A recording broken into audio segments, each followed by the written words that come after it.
कांग्रेस और बीजेपी के बीच चुनावी जंग का पहला राउंड अब शुरू हो चुका है।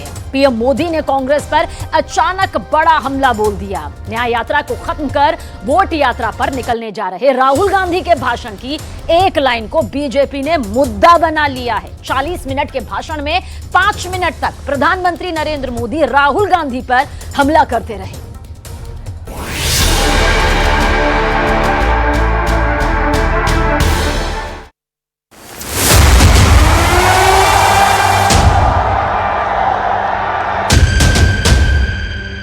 हम शक्ति से लड़ रहे हैं, एक शक्ति से लड़ रहे हैं।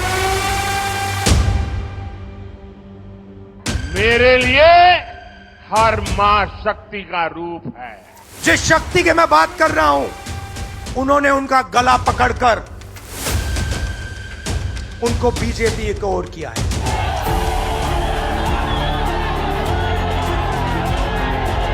और मैं इन शक्ति स्वरूपा माताओं बहनों की रक्षा के लिए जान की बाजी लगा दूंगा।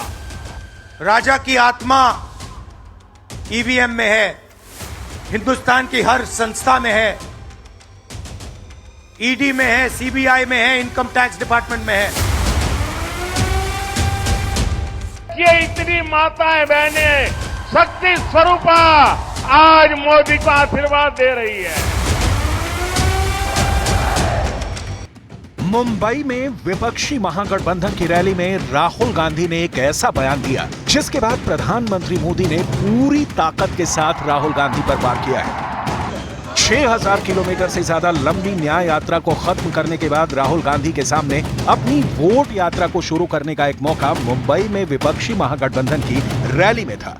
लेकिन इस रैली में राहुल गांधी के भाषण ने विपक्षी गठबंधन की मुश्किल बढ़ा दी, क्योंकि प्रधानमंत्री मोदी ने राहुल गांधी के बयान के लिए कांग्रेस को सीधे निशाने पर ले लिया। मुंबई की रैली में राहुल गांधी और कांग्रेस पार्टी का जोश बढ़ाने के लिए विपक्षी गठबंधन की कई बड़ी पार्टियों के बड़े बड़े नेता शामिल हुए थे। लेकिन राहुल गांधी ने प्रधानमंत्री मोदी पर वार करने के लिए जिन शब्दों का चुनाव किया, वो विपक्षी गठबंधन पर भारी पड़ता नजर आया। विपक्षी गठबंधन की रैली में हार का ठिकरा ईवीएम पर फोड़ने का सिलसिला एक नहीं बल्कि कई भाषणों में देखने मिला है। और इसी के बाद राहुल गांधी ने एक बयान दिया कि राजा की आत्मा ईवीएम में है। ईवीएम और ईडी में कैसी शक्ति है जिसकी मदद से कांग्रेस पार्टी को तोड़ा जा रहा है।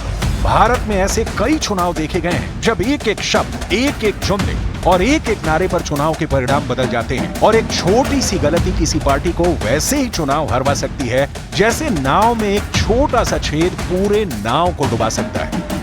हिंदू धर्म में शक्ति शब्द होता है। हम शक्ति से लड़ रहे हैं, एक शक्ति से लड़ रहे हैं। अब सवाल उठता है, वो शक्ति क्या है? राजा की आत्मा ईवीएम में है, हिंदुस्तान की हर संस्था में है, ईडी में है, सीबीआई में है, इनकम टैक्स डिपार्टमेंट में है। शिवसेना के लोग, एनसी के लोग ऐसे ही चले गए? नहीं। जिस शक्ति की मैं बात कर रहा हूं, उन्होंने उनका गला पकड़कर उनको बीजेपी की ओर किया। प्रधानमंत्री मोदी को राहुल गांधी के बयान पर हमला करने का मौका मिला और अपने 40 मिनट के भाषण में से 5 मिनट तक मोदी राहुल गांधी के बयान पर ही बोलते रहे। तेलंगाना की एक रैली में प्रधानमंत्री मोदी ने मुंबई के शिवाजी मैदान में हुई रैली और राहुल गांधी के बयान का जिक्र खास अंदाज में करते हुए कांग्रेस पर वार करने से पहले छत्रपति शिवाजी का स्मरण किया। जिन्होंने कल शिवाजी पार्क में इंडिया अलायंस ने अपना घोषणा पत्र शक्ति को खत्म करने के लिए किया है, मैं इस चुनौती को स्वीकार करता हूं और मैं इन शक्ति स्वरूपा माताओं बहनों की रक्षा के लिए जान की बाजी लगा दूंगा, जीवन खपा दूंगा।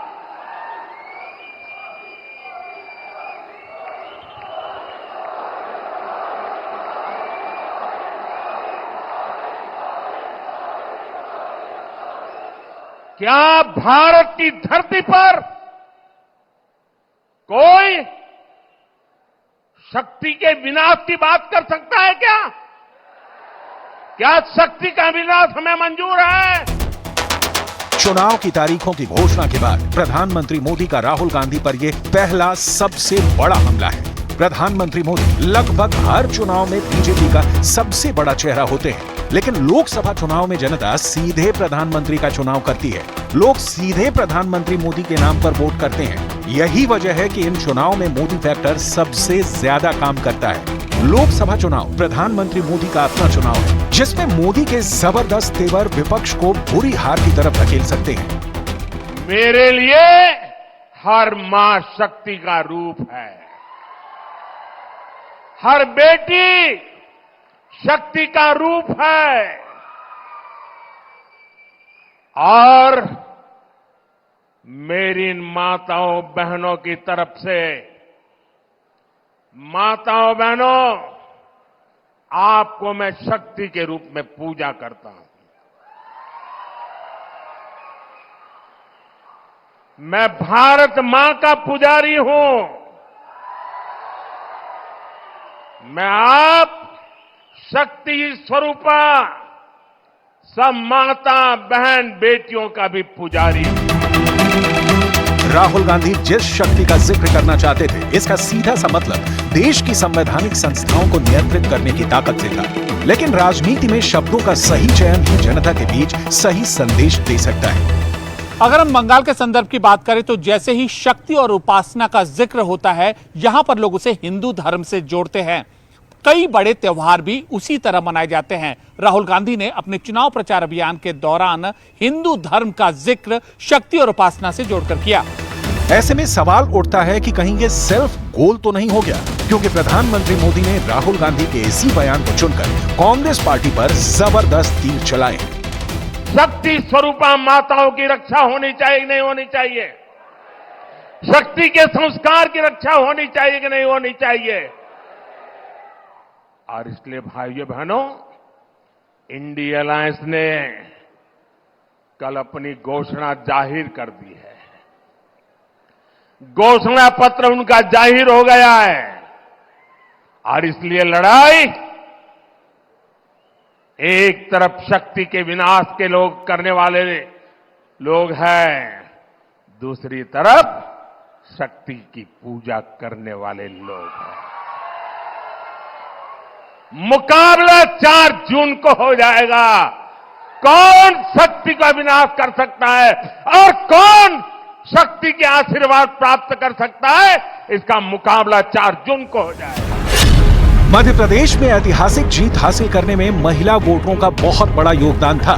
मध्य प्रदेश के विधानसभा चुनाव में 76.3% महिलाओं ने अपने वोट का इस्तेमाल कर एक रिकॉर्ड कायम किया था। मध्य प्रदेश की 34 विधानसभा सीटें ऐसी थीं जिनमें महिलाओं ने पुरुषों के मुकाबले ज्यादा मतदान किया था, और इन 34 में से भी 12 सीटें ऐसी थीं जहां पुरुषों की तुलना में महिलाओं ने 5% ज्यादा मतदान किया था।